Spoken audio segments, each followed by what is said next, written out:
ଦେଖନ୍ତୁ ଆପଣ ଦେଖୁଥିବେ ବିରୋଧୀ ଦଳ ନେତା ଯେଇ ଆଡେ ବି ଯାଉଛନ୍ତି ଲୋକ ସମାଗମ ଲୋକ ଜନସମୁଦ୍ର ହଉଛନ୍ତି ତାଙ୍କୁ ଦେଖିବା ପାଇଁ ଏବଂ ତାଙ୍କର ଯୋଉ ଲୋକପ୍ରିୟତା ଅଛି କାଲି ଆପଣ ଦେଖିଥିବେ ଲୋୟର ପିଏଜି ଛକରେ ପୁରା ଜନସମୁଦ୍ର ପାଲଟି ଗଲା। ତେଣୁ ଅନୁମାନ କରନ୍ତୁ ଆଗାମୀ ଦିନରେ ଆଜ୍ଞା ଫିଲ୍ମ ଷ୍ଟାର୍ଟ ହେଲା ଏଇଟା ଜଷ୍ଟ ଟ୍ରେଲର ଥିଲା। ଆଗାମୀ ଦିନରେ ବିରୋଧୀ ଦଳର ନେତା ପ୍ରତ୍ୟେକ ଜିଲ୍ଲା ୱାଇଜ ମୁଭମେଣ୍ଟ କରିବେ ଏବଂ ବିରୋଧୀ ଦଳ ଯାହା କାର୍ଯ୍ୟକ୍ରମ କରେ ସେ ନିଶ୍ଚିତ ଭାବରେ ଆହୁରି ସଂଗଠିତ ହେବ ଏବଂ ତଳ ସ୍ତର ଯେତିକି କାର୍ଯ୍ୟକର୍ତ୍ତା ଅଛନ୍ତି ଆମର କାଲି ଯୋଉ କାର୍ଯ୍ୟକ୍ରମ ହେଲା ତାଙ୍କ ମନୋବଳ ଦୃଢୀଭୂତ ହେଇଛି। ଆଗାମୀ ଦିନରେ ଏ ଲଢିବା ପାଇଁ ଶକ୍ତି ଦବ। ବିରୋଧୀ ଦଳ ଏକଜୁଟ ହଉଛନ୍ତି। ଆଗାମୀ ଦିନରେ ଇଏ ପୁରା ଫିଲ୍ମ ପୁରା ଚାଲିବ ପୁରା। ଦେଖନ୍ତୁ ଆପଣ ବିଜେପି ତ କହିବ ଇଏ ତ କଥା କହିବା ସରକାର ତେଣୁ କଥା କହିକି ସେ ସରକାରକୁ ଆସିଛନ୍ତି।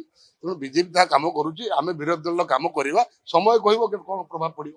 ଦେଖନ୍ତୁ କର୍ମୀ ଯେହେତୁ ଗୋଟେ ସରକାର ଯେହେତୁ ବିରୋଧୀ ଦଳରେ ପ୍ରଥମ କରିକି ମାନ୍ୟବର ପୂର୍ବତନ ମୁଖ୍ୟମନ୍ତ୍ରୀ ବସିଲେ ତେଣୁ ସେ ଯେହେତୁ କର୍ମୀ ମାନେ ଗୋଟେ ମନସ୍ତାପ କରିଥିଲେନି କେବେ ବିରୋଧୀ ଦଳରେ ବସିବେ ବୋଲି ସମସ୍ତଙ୍କୁ ଏକଜୁଟ କରିକି ସାଂଗଠନିକ କାର୍ଯ୍ୟକ୍ରମ ତଳ ସ୍ତରରୁ ସଜଡା ହେଇକି ଇଏ ଖସଡା ତିଆରି ହେଇଛି ଯେ ଜିଲ୍ଲା ୱାଇଜ ବିରୋଧୀ ଦଳ ନେତା ବୁଲିବେ ପ୍ରତ୍ୟେକ ଜିଲ୍ଲାର କାର୍ଯ୍ୟକର୍ତ୍ତାଙ୍କୁ ଭେଟିବେ ଆପଣଙ୍କର ବିରୋଧୀ ସମାଗମ ହବ। ଏ ଯୋଉ କାର୍ଯ୍ୟକ୍ରମ କାଲି ହେଲା କାଲି ଷ୍ଟାର୍ଟ ହେଲା ଇଏ ସାରା ରାଜ୍ୟ ସାରା ବ୍ୟାପିବ।